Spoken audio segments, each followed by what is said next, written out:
and provide for the role of county governments in safeguarding food and feed security across the Republic. Your Excellency, sir, with both houses of Parliament having discharged their law-making mandate in enacting these 4 bills, it is now my most humble duty to petition Your Excellency as Head of State and Government to exercise the authority conferred upon you under Article 115 of the Constitution and assent these bills into law. To set the stage for the presidential assent, I seek Your Excellency's kind permission to invite the following members of parliamentary leadership to witness Your Excellency's set your hands onto the bill. His Excellency the Deputy President, His Excellency the Prime Cabinet Secretary, the Speaker of the National Assembly, the Cabinet Secretaries present, the Majority Leader and Minority Party Leaders of the National Assembly, the Chairperson of the Budget, Agriculture and Finance Committees, the whips of both the majority and minority parties, and Senator Oburu can join, the Solicitor General, the Principal Secretaries for Parliamentary Affairs, and the Principal Secretary for Agriculture,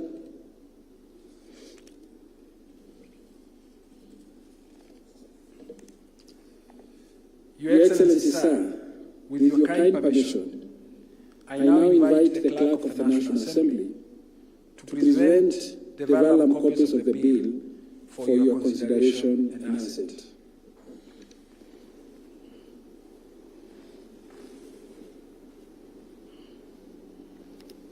Excellency, good evening. Good evening, how are you?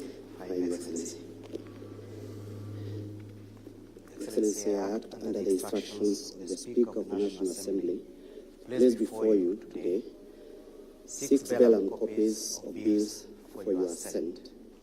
The first one, Your Excellency, being the Supplementary Appropriations Bill 2026. Your Excellency, this bill was introduced in the National Assembly by the distinguished member for Lagos Songa, the Honorable Samuel Atandi, having emanated from the Cabinet.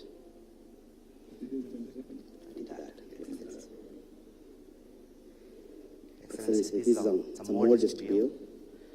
The National Treasury advised the House to make modest changes to the budget for the financial year, which is ending next week on Tuesday, by adding additional capital of only 18 billion to certain areas which had deficiency and which have the capacity to absorb within the next 7 days. Excellency, these areas include monies for payment for pending bills, for the administration of the national exams, which were held last year, and others this year, Your Excellency. Therefore, the Ministry of Education will receive 1.5 billion towards that exercise. Your Excellency, there is also funds for payment of pending bills for Mwache Dam, amounting to 2.3 billion, again towards payment of pending bills for the construction of that facility. The bill, Your Excellency, also has an amount of money going towards the Nyota program, particularly for our youth. Again, the National Treasury has divided that money between the Ministry of Youth Affairs and one other ministry, Your Excellency, towards the Nyota program for implementation. Ministry of SMEs, Your Excellency, towards implementation of Nyota program and for absorption by Tuesday next week, Your Excellency. There is also a small amount, Your Excellency, going to the Kenya Broadcasting Corporation towards its international obligation with respect to the ongoing FIFA World Cup and other rights, Your Excellency. There is also a modest amount, Your Excellency, going towards the security sector, Your Excellency, to bridge the gap for the few days that are remaining before the end of this financial year. The second bill, Your Excellency, is the Appropriations Bill for the year 2026-2027. This bill, Your Excellency, was also introduced by the distinguished member for Alego Songa on behalf of the Budget and Appropriations Committee of the National Assembly. They held extensive public participation within and outside the House during consideration of the estimates. Your Excellency, a number of changes have been effected by the committee following those public participation exercises. This bill also actualizes the Division of Revenue Act, which you assented to only a few days ago, and therefore it divides money amongst various state departments for the national government, and also provides for funds for the judiciary, which is now currently funded at 30.8 billion, which has gradually risen from 16 billion or thereabout in the year 2022 to the current 30.8 billion in the financial year starting Wednesday next week. There is also funds, Your Excellency, for the legislature, which has also been funded to a tune of 50 billion for the 4 votes of Parliament. Your Excellency, among the biggest gainers in the appropriation of the year 2026-2027 is the Ministry of Education and all the sectors under the State Department for Education, including the Teacher Service Commission, Your Excellency. The third bill this evening, Your Excellency, to receive your assent is the Finance Bill 2026. This bill, Your Excellency, was introduced in the House as required under the PFM Act. It was brought initially as a draft by the Cabinet Secretary for National Treasury, his former minority leader in the National Assembly, Your Excellency. When he came to read the budget, when he came as required by the Constitution, he brought it to the House by 30th of April. Thereafter, it was published before the House went on recess. That recess period, Your Excellency, allowed the House to undertake extensive public participation on the bill. The Committee on Finance, led by the distinguished member from Molo, the Honorable Kuria Kimani, undertook extensive public participation in 13 counties. We also received over 100,000 written memoranda from different individuals, corporate entities, and our business community, Your Excellency, and other individuals. The committee also engaged severally a number of entities for a full 2 weeks, Your Excellency, while going through the bill. The bill initially had 56 clauses. By now it has 54 clauses, Your Excellency. We lost 2 and a few others were introduced along the way. How many again did you say the clauses were? Initially it had 56 clauses when it was brought by the Cabinet Secretary for National Treasury. Today it has 54 clauses. I heard a member of Parliament saying there was clause 169. Is that true? That, Your Excellency, may not be in the finance bill for 2026, Your Excellency. Probably another piece of legislation.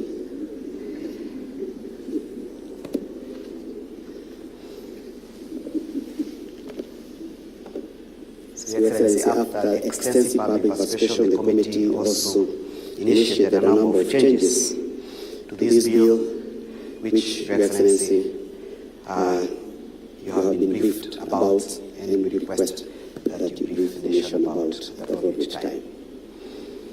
But allow me, Your Excellency, just to mention 2 aspects of it. One of them is that there is no mobile money tax introduced, because as National Assembly, we took a lot of time explaining that to the public, because those provisions are not contained in this bill at all. Your Excellency, there are also no provisions amending any land laws in this bill, as was initially said in the public, particularly in the social media. And the committee also took time to explain that to the public. So that, Your Excellency, there is no single proposal to amend land laws or to introduce any levy relating to land under the Finance Bill 2026. Your Excellency, conversely, this bill attempts, and in many ways indeed does, introduce efficient ways of tax administration as opposed to myriad of new taxes. The bill proposes ways in which the Kenya Revenue Authority will make it easy for them to collect tax, Your Excellency. The last bill, to get your assent, Your Excellency, is a bill called Food and Feed Control and Coordination Bill. This bill, Your Excellency, emanated from the Cabinet in the year 2023. It was introduced in the House by the leader of the majority party, the Honorable Kimani Ichung'wah, was passed by the House towards the end of 2023, sent to the Senate. Did you say that? Did you say something about land taxes? Your Excellency, yes, the Finance Bill has not introduced any tax On freehold land and all on any land, whether freehold or leasehold, Your Excellency. As I thought I heard some character in some rally saying there was introduction of was that part of this bill or another? Your Excellency, the Finance Bill amends the following pieces of statutes: the VAT Act, Excise Duty Act, Business Fees and Levies Act, Stamp Duty Act, Affordable Housing Act, and does not in any way amend any law relating to land in the Republic of Kenya, Excellency. It also amends the Income Tax Act, Your Excellency. That's a finance bill. This particular one, Your Excellency, relating to food and feed safety, is intended to control and manage how food is handled for human beings, human consumption, and also animal consumption in accordance with international standards. When the two houses disagreed, the speakers, both houses appointed a mediation committee chaired by the distinguished member for Tigalia West, the Honorable John Kanyuithia Mutunga, and the Senator for Bungoma, the Honorable Senator David Wakoli. The mediation committee agreed on a version which was presented to both houses, Your Excellency, and the houses agreed with that version and passed it. It's a bill concerning counties, Your Excellency, and therefore it had to go to both houses.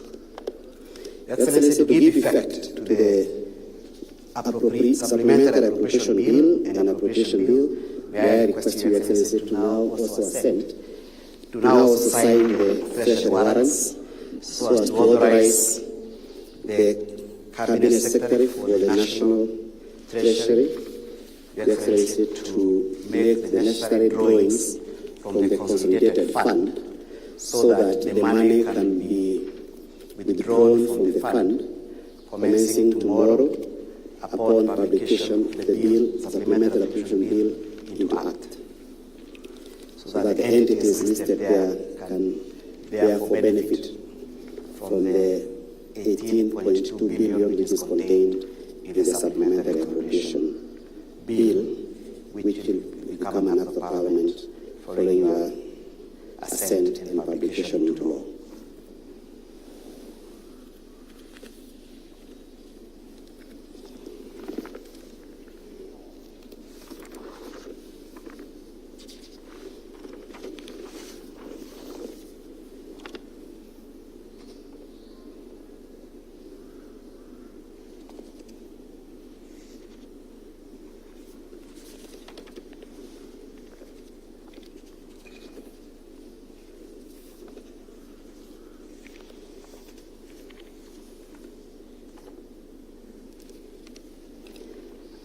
Copies for each, Your Excellency, of the supplementary appropriations and for the main appropriations.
Excellency, we will be requesting our Attorney General to, with your consent, to gazette the supplemental application immediately following the assent so that it can come in force. And then after the made appropriations at the beginning, just before the beginning of the next financial year, it's Wednesday next week. Excellency, I seek your consent to design the commission for the day at this point.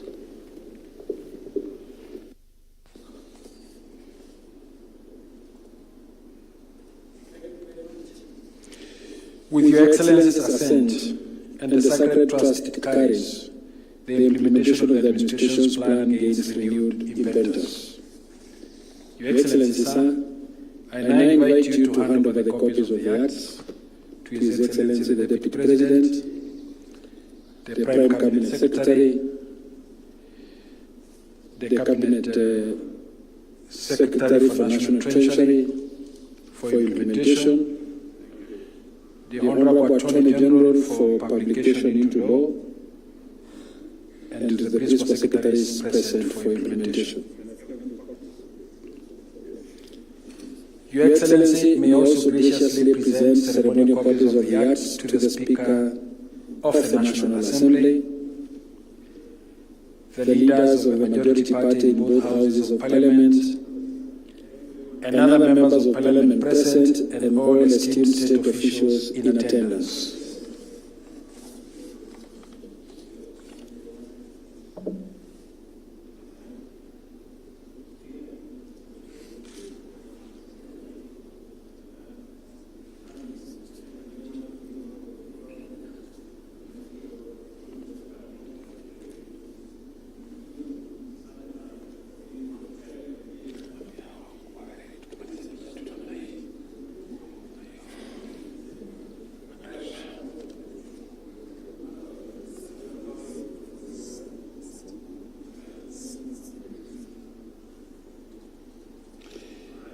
Your Excellency will unveil and display an open ceremonial copy of the acts, while other state officials shall bear closed copies.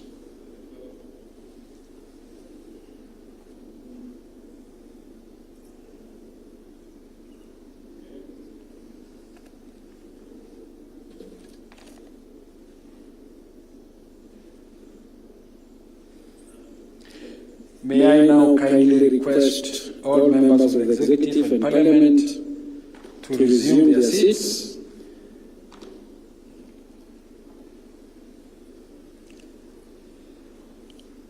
And whilst remaining standing, join me in welcoming His Excellency the President.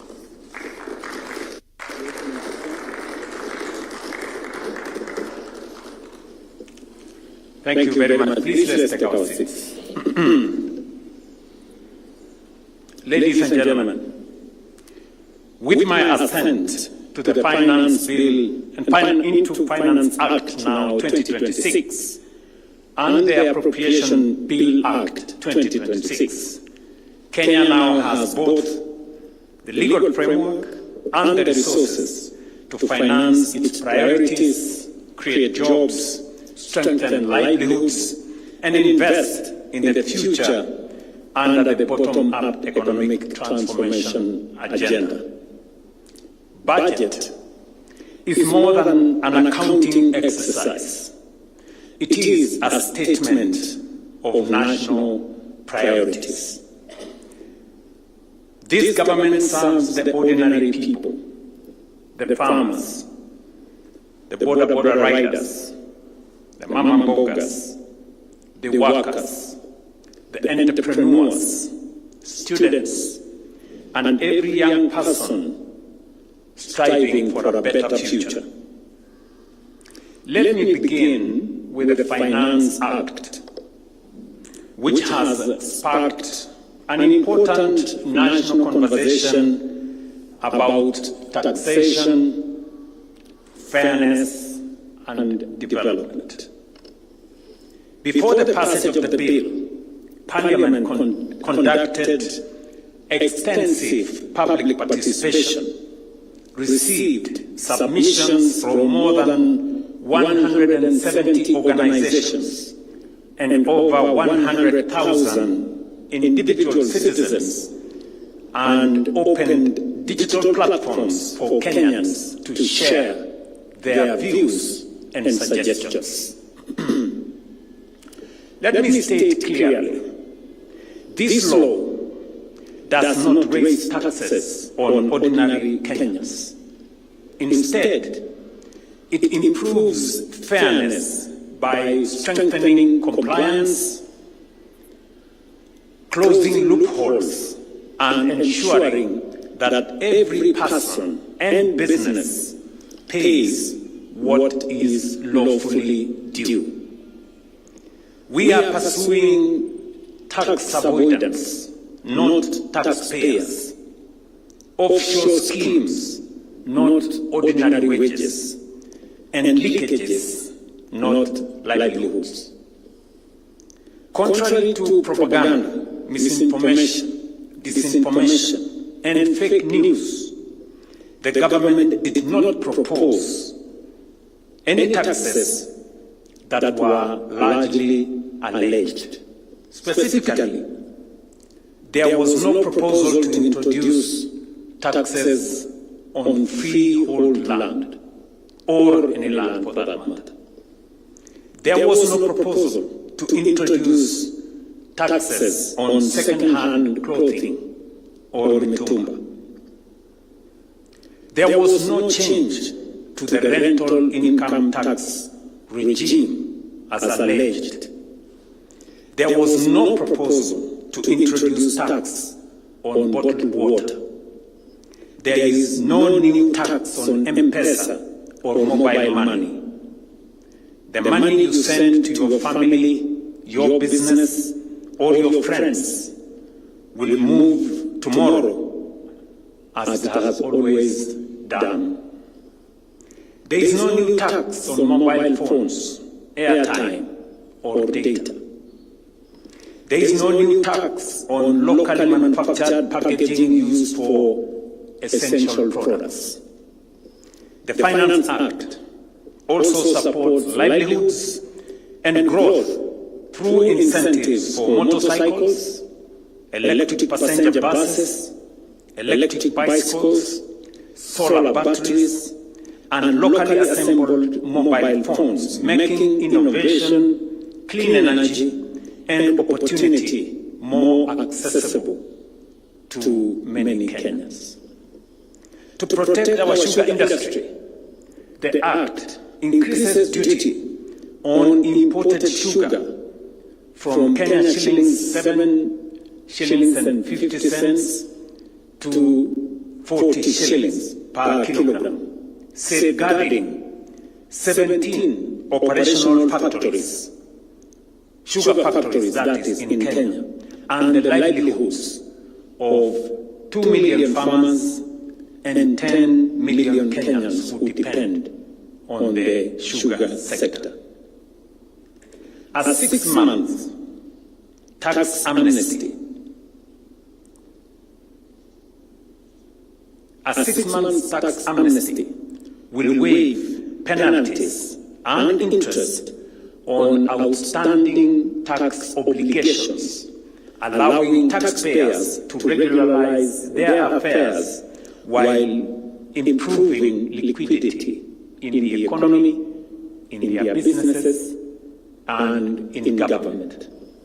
Mortgage tax benefits previously available through banks have now been extended to borrowers from registered microfinance institutions, enabling them to enjoy the same relief that has been available to borrowers in banks. To address concerns raised by returning travelers, including Kenyans who travel abroad and members of our diaspora, we have increased the duty-free allowance from 39,000 Kenya shillings to 260,000 Kenya shillings for gifts and personal effects that Kenyans can buy as they travel or as they come home from their jobs abroad. To progressively reduce our debt burden, projects undertaken through public-private partnerships and our new National Infrastructure Fund will now benefit from reduced taxes, lowering delivery costs, accelerating implementation, and improving efficiency. This is what a fair tax system looks like. One that protects the vulnerable, rewards enterprise, promotes compliance, and shares responsibility fairly. The true measure of a budget is not what it collects, but what it makes possible. This budget invests in people, productivity, and prosperity. Ladies and gentlemen, education receives the largest allocation in this budget. Kenya shillings 784 billion, up from 526 billion in 2022, has been allocated by this budget. This investment reflects a simple belief: every child deserves the opportunity to learn, to grow, and to succeed. To honor our commitment to teachers on contract, 20,000 teachers will transition to permanent and pensionable term, as has been provided by this budget. In addition, we will recruit a further 24,000 teachers, bringing the total number of teachers hired under this administration to 124,000 teachers. I had made a commitment of 116,000 teachers. Now, with this hiring of 24,000 teachers under this budget, we will have crossed the 116,000 into 124,000. The Higher Education Loans Board will receive 56.7 billion Kenya shillings, up from 15 billion Kenya shillings in 2022. And this is in recognition of what I have gathered as I moved throughout the country, listened to many students in our TVET and universities, that they needed additional money to fund their education. We have also allocated 40.4 billion shillings for university, KMTC, and TVET scholarships, and a further 6.6 billion to settle universities' lecturers' arrears that has been very long standing. As a result, KMTC students are now eligible to apply for Higher Education Loans Board funding. This was not the case in the past, but now, as I went around, specifically when I was at some point in Kisii, I remember one of the student leaders coming to me and telling me, Mr. President, we are as good as students in college as those in Tibet and as those in universities. I am happy that I can respond positively to that student leader. Funding for free day secondary education and junior school capitation has increased to Kenya shillings 84.6 billion from 52 billion shillings in 2022, while 7 billion has been allocated for pre-primary education. We have further provided 1.5 billion for examinations, as I have just signed here today, and another 9.9 billion for the administration of national exams going into the future. To support 2.8 million vulnerable learners, Kenya shillings 3 billion has been allocated for our school feeding program to keep more students in class, and I want to commend counties that are partnering with us in making provisions for support of this school feeding program. Under the competence-based education program, Kenya shillings 15 billion will be invested in classrooms, laboratories, and STEM education, particularly in underserved areas. Kenyans will remember that one of the biggest challenges that we encountered when we came into office was shortage of learning spaces. So far, we have built 23,000 classrooms. These 15 billion Kenya shillings allocated under this budget will enhance more classrooms, more laboratories, specifically 1,600 laboratories that will be built, especially in marginalized and underserved areas. In health, this act increases funding by Kenya shillings 43.1 billion shillings from last year, from 132 billion last year to Kenya shillings 175.5 billion this year. Primary health care will now receive 19.1 billion. As a result, let me state this very clearly, that no Kenyan should pay for outpatient services at dispensaries, health centers, and sub-county health facilities in any social health authority accredited, public, private, or faith-based hospitals. Let me make this very clear.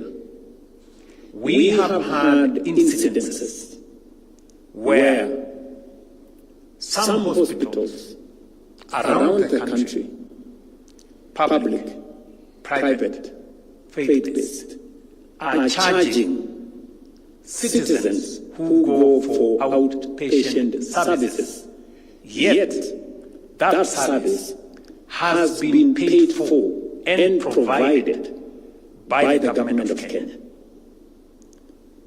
Today, I am making this absolutely clear to any facility in the Republic of Kenya that charges any citizen when they go for outpatient service, that we will shortly make it criminal for anybody to charge any citizen, because the Constitution of Kenya, Section 43, mandates the government of Kenya to provide health of the highest possible to every citizen.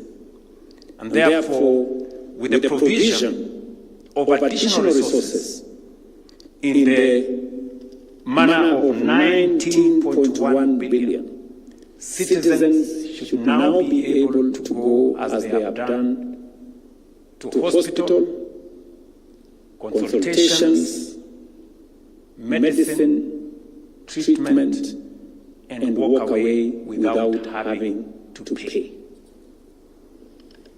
Similarly, and I say this for all hospitals, be they private, be they public, or be they faith-based, because all a hospital needs to do, if a citizen is not registered, they should register them and treat them for free. We will pay for the costs. We have also allocated Kenya shillings 3.7 billion to support all our 107,000 community health promoters through replenishment of kits and tools, and by covering their social health authority contributions. As we all know, our community health promoters have been the greatest champions. In fact, they have been our shujas when it comes to matters health, in every village, in every town, in every city. The kits they are using are now almost 2.5 years old. We are now going to renew all their kits. And because they are providing a service, the government of Kenya will partner with the counties to pay Social Health Authority for every community health promoter. Funding for Kenya Medical Supplies Authority has increased from 5 billion to 21 billion to strengthen the supply of medicines and medical commodities. With this investment, there should be no shortage of essential medicine in our health facilities. Let me say this for the avoidance of any doubt.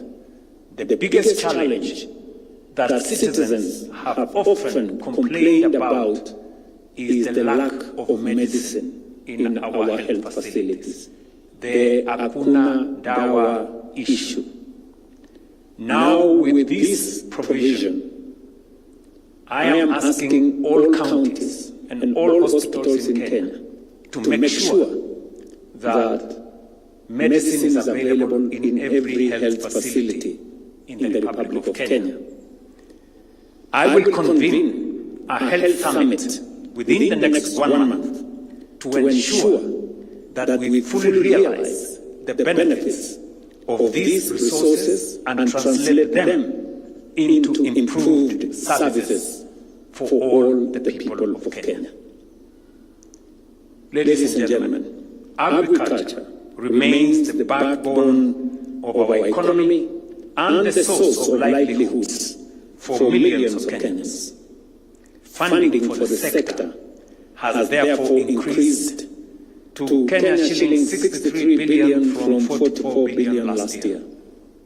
We have set aside Kenya shillings 20 billion for seed and fertilizer subsidies, up from no funding in 2022. Already, 6.5 million farmers are benefiting. This investment will maintain fertilizer prices at Kenya shillings 2,500 a bag, 50 kilogram bag, down from 7,000 in 2022. We are equally investing. We are equally investing 5.4 billion in food resilience programs, Kenya shillings 2.7 billion to support farmers and workers in the sugar sector. And as citizens know, that is a sector that we have finally turned the corner with, a sector that was almost collapsing. Today, all the sugar mills are working. We have licensed another five sugar mills in the last 2 years, and we have made sure that progressively our estimates indicate that in the next 1 to 2 years, Kenya will be a net exporter of sugar. And that is why we have said imported sugar will now attract heavy duties. We have equally provided 2 billion Kenya shillings to waive coffee farmers' debts. We did provide 1 billion in the budget we just concluded, 2 billion in the budget we just concluded. We are providing another 2 billion in this budget, and we will complete the coffee waiver for farmers in the coming year. We have also provided 500 million shillings to enhance resources in our coffee cherry fund. Young farmers will benefit from a Kenya shillings 1.3 billion credit facility, while pastoral resilience and livestock commercialization programs have received 3.3 billion and 1.3 billion respectively. We have also allocated 5.5 billion to support 300,000 pastoralist farmers in 21 arid and semi-arid counties through cooperatives and market access initiatives. Additional investment will expand access to milk coolers and value addition equipment in the dairy sector. We are already negotiating and in final stages of an additional 650 milk coolers and value addition equipment for our dairy sector. To support rural industrialization and value addition, we have provided 3.85 billion to county aggregation and industrial parks to complete ongoing projects and to operationalize completed facilities with common user facilities. We have already 16 county aggregation and industrial parks that are complete, and we have provided in this year's budget money for their operationalization, money for equipment, money for common user facilities, so that locally produced products can now be processed, value added, before they go into the market. Our goal is simple: to help farmers produce more and more and build greater prosperity in rural Kenya. We are equally committed to empowering women, young people, and grassroots communities with nearly 110 billion committed programs that will expand opportunity and strengthen livelihoods. This includes Kenya shillings 22.6 billion for youth programs and 12.4 billion for the National Youth Service to recruit an additional 10,000 young people, modernize facilities, and strengthen skills development. Additionally, we will be funding with other partners Kenya shillings 6.5 billion for classrooms, workshops, and hostels to accommodate an additional 50,000 recruits in our National Youth Service.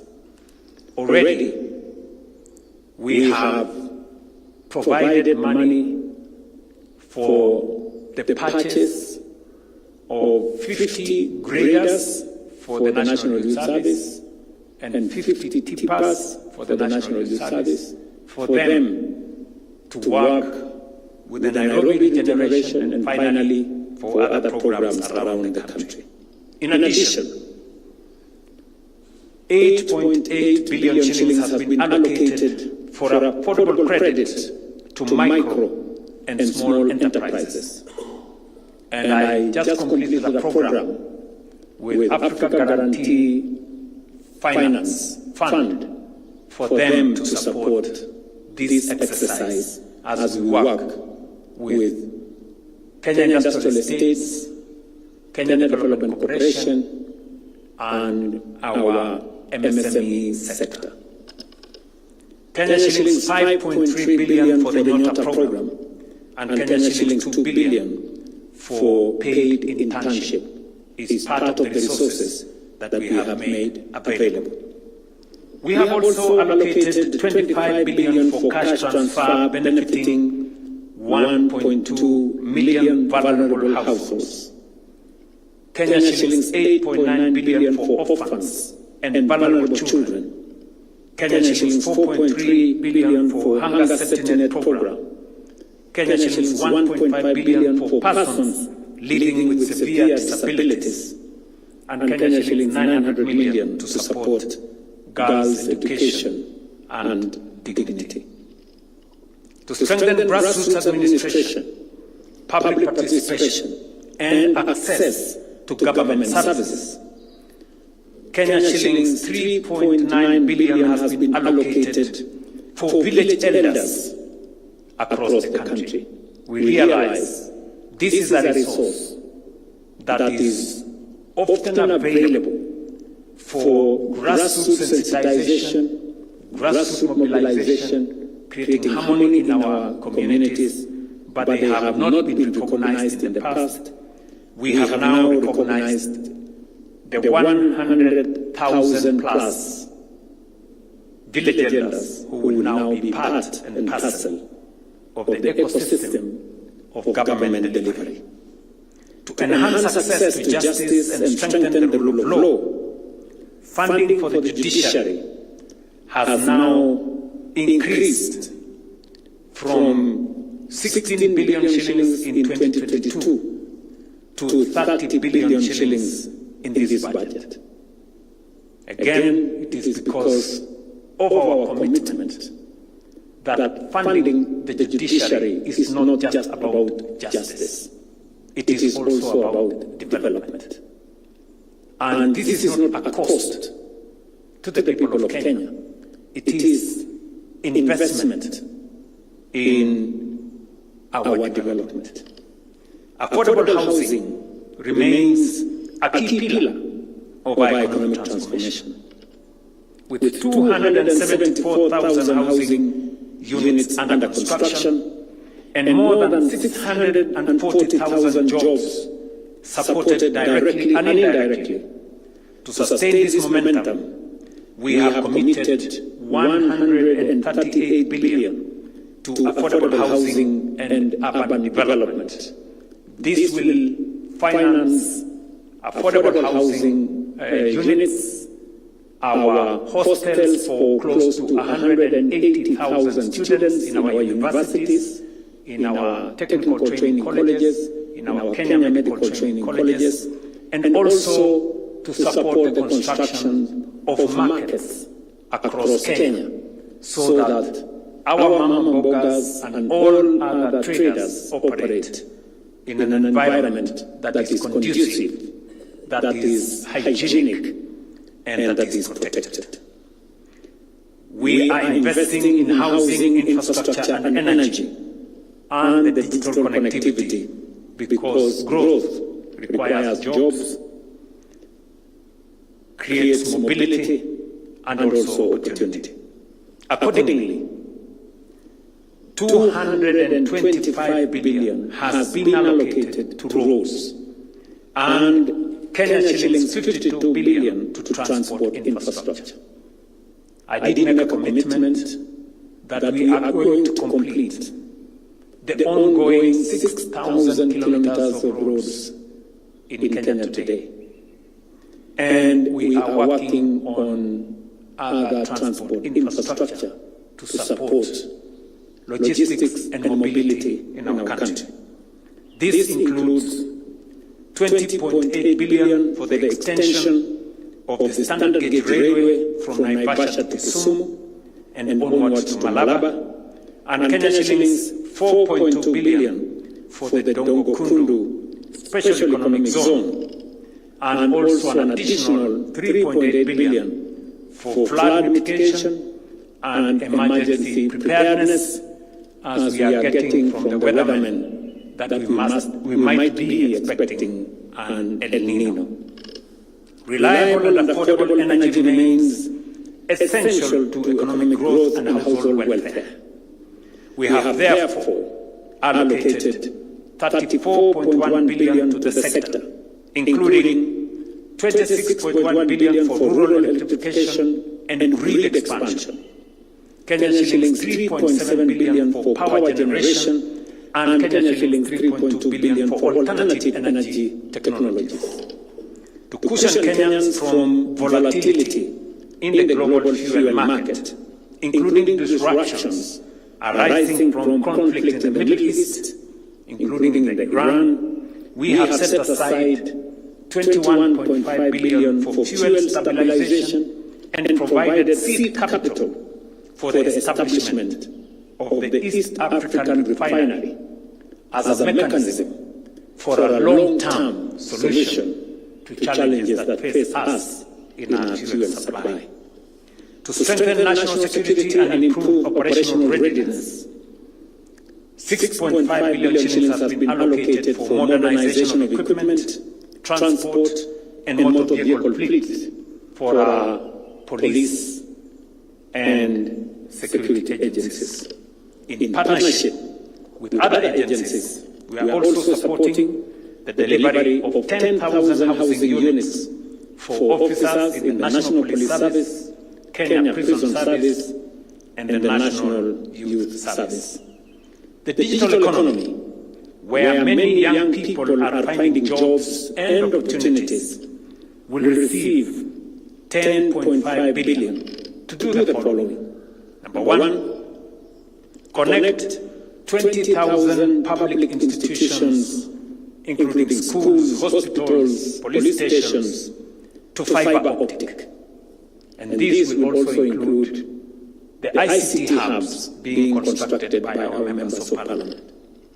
Number two, to provide 50,000 devices for our legitimate centers and ICT hubs that have been constructed or being constructed by our members of parliament and by all other actors in this sector to promote digital commerce, digital learning, and digital jobs. Number three, to digitize 12 government departments and agencies to make government services much more accessible, much more affordable, and easy to be accessed by citizens. And number five, to expand digital skills development and training programs. On water, sanitation, and environmental protection, we will spend 112.4 billion Kenya shillings, including funding for the completion of major projects such as Umma Dam in Kitui, Sioi Murun Dam in West Pokot, Tuake Dam in Makueni, and Mwache Dam in Kwale. This will also include 25 other water projects that are now in the process of being advertised across the country. And we are going to give you a list of those projects. In the blue economy space, investments will include completion of a Center of Excellence in Kabonyo, Kisumu County, Namaret in Shimoni, Kwale County, the operationalization of Shimoni Fish Port in Kwale, the completion of 15 fish landing sites and markets at a cost of 1.5 billion shillings, the establishment of search and rescue center in Kisumu, the acquisition of rescue boats, both in Lake Victoria and in the Indian Ocean, and the provision of 272 fishing boats for our fishermen. This will also include a ferry service that will be made available in Likoni, one in Lake Turkana, and the other one in Lake Victoria. That money has already been provided for. To strengthen Kenya's position as a global sporting nation, 26.4 billion has been allocated to complete 39 sports stadia in Kenya. Prepare for AFCON in 2027.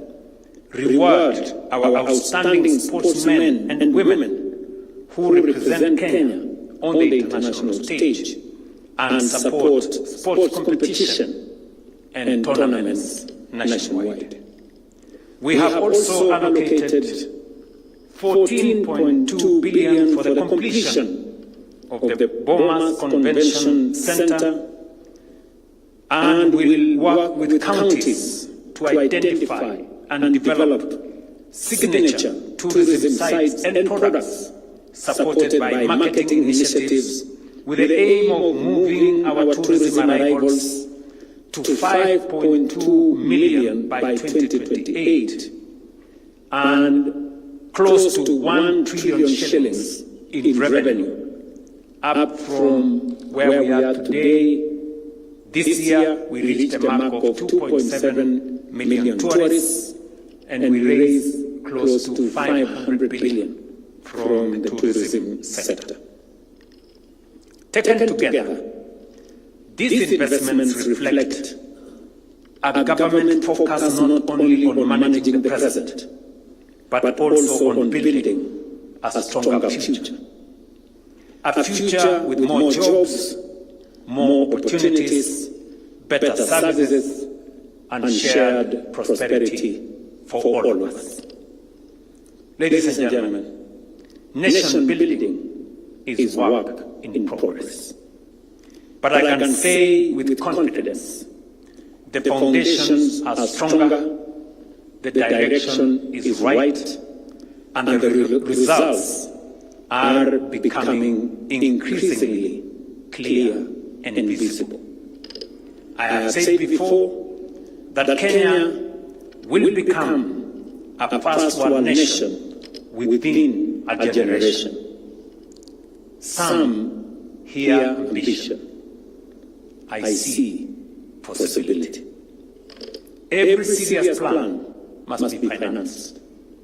Every transformation must be funded.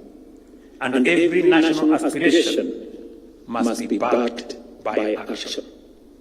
That is what this budget does.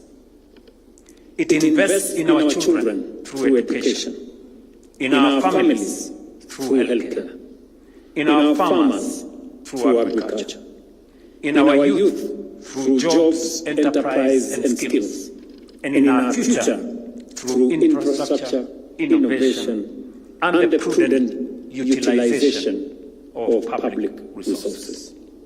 The ultimate measure of this budget will be the opportunities it creates and the lives it transforms. History does not reward pessimism, cowardice, and indecision.